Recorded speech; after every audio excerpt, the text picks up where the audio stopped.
افلاطون Athens کے معزز اور امیر گھرانے میں 427 قبل مسیح میں پیدا ہوا۔ پورے یونان میں افلاطون کے بارے میں یہ بات مشہور تھی کہ وہ دیوتا اپولو کا بیٹا ہے۔ اپولو نے اس کے باپ رسٹون کو یہ خوشخبری خواب میں دی تھی اور اس کا نام رسٹوکلیس رکھا تھا، مگر یہ افلاطون کے نام سے مشہور ہوا کیونکہ اس کا جسم کثرتی بھرا ہوا تھا، شانے بہت چوڑے تھے۔ یونانی زبان میں پلاٹو کا مطلب بھی چوڑے شانوں والا ہے۔ افلاطون نے ڈرامے لکھے، اپنی شاعری اور ڈراموں میں شعری اسلوب کا شاندار انداز اختیار کیا، دوستوں اور ساتھیوں کے ساتھ بیٹھ کر محفلیں سجائیں، خوب میلہ سجایا۔ مگر یہ سب کچھ سقراط سے ملنے سے پہلے تھا۔ جب اس سے ملا تو پھر اسی کا ہو کر رہ گیا۔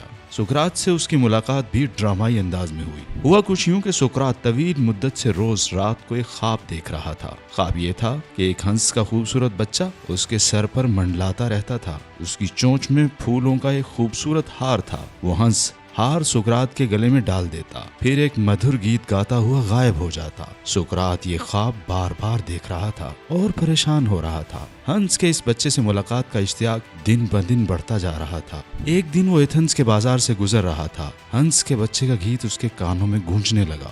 اس نے مڑ کر دیکھا، چوڑے شانوں والا افلاطون گیت گنگنا رہا تھا۔ سقراط نے لپک کر اس کا ہاتھ تھام لیا، پھر مرتے دم تک اس کا ہاتھ نہیں چھوڑا۔ دونوں ایک دوسرے کے ایسے گرویدہ ہوئے کہ دونوں کی دوستی ساری دنیا کے لیے مثال بن گئی۔ سقراط سے مل کر افلاطون نے شاعری چھوڑ دی، ڈرامے نظر آتش کر دیے، ورزش اور پہلوانی سے کنی کترانے لگا۔ بس وہ تھا اور سقراط، دنیا کے سب کام بھول بھال کر وہ سقراط کے پاس بیٹھ گیا۔ سقراط نے بھی اپنا سب کچھ افلاطون کی یادداشت کی زنبیل میں اٹیل دیا۔ اس ہونہار شاگرد نے بھی استاد کی باتوں کو یوں آراستہ کر کے دنیا کے سامنے پیش کیا کہ بعد میں آنے والے سب فلسفی، سب دانشور، سب سوچنے والے سقراط ہی کے راستے پر چلنے لگے۔ اپنے شاگردوں کے حلقے میں بیٹھ کر سقراط نے بیج بویا، انصاف کی بات کی، عدل کا فلسفہ بیان کیا، حسن کی تعریف کی، بادشاہوں کے فرائض گنوائے، عام آدمی کی بات کی، معاشرے کو سنوارنے کے گر بتلائے، ناانصافیوں کے خلاف بات کی، جھوٹوں کو آئینہ دکھایا، سچائی کا علم بلند کیا۔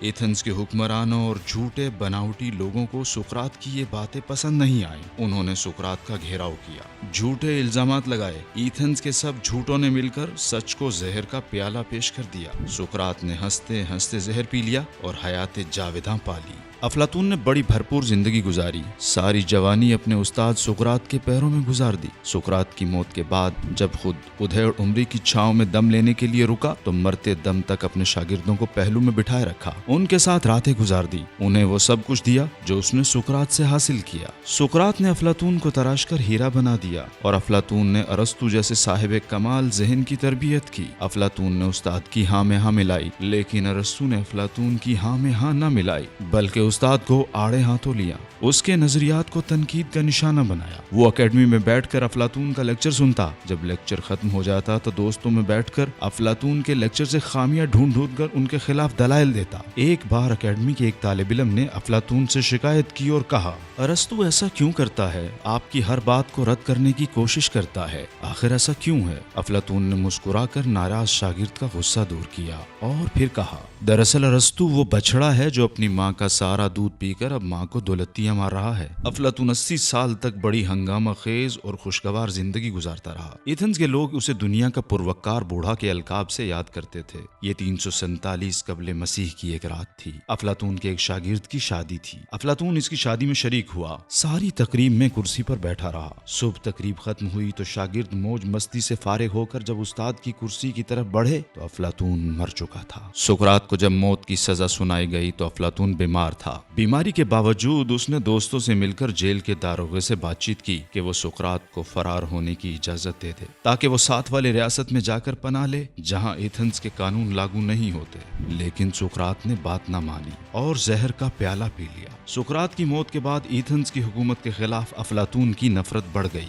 حکومت بھی اس کے خلاف تھی۔ چنانچہ افلاطون ایتھنز چھوڑ کر اٹلی، سسلی اور پھر ہندوستان چلا گیا، بقول ویلڈورانٹ، جہاں اس نے گنگا جمنا کے کنارے بیٹھ کر پنڈتوں اور گیانیوں سے علم و فن پر بحث کی، بہت کچھ انہیں دیا اور بہت کچھ ان سے حاصل کیا۔ 12 سال کے بعد ایتھنز واپس آیا، اکیڈمی قائم کی اور نوجوانوں کو فلسفے کی تعلیم دی۔ زیتون کے درختوں کی چھاؤں میں بیٹھ کر اپنی بے مثال کتاب ریپبلک لکھی۔ افلاطون کی یہ کتاب اپنے مواد، اور موضوع کے اعتبار سے فلسفے کی تاریخ کا اہم ترین ستون ہے۔ ہر عہد کے انسان نے اس سے اپنی فکری پیاس بجھائی اور فکری ارتقائی عمل کو آگے بڑھایا۔ فلسفے کی تاریخ میں افلاطون اور ارسطو اہم ترین نام ہیں۔ ان سے پہلے تاریکی اور ان کے بعد روشنی نظر آتی ہے۔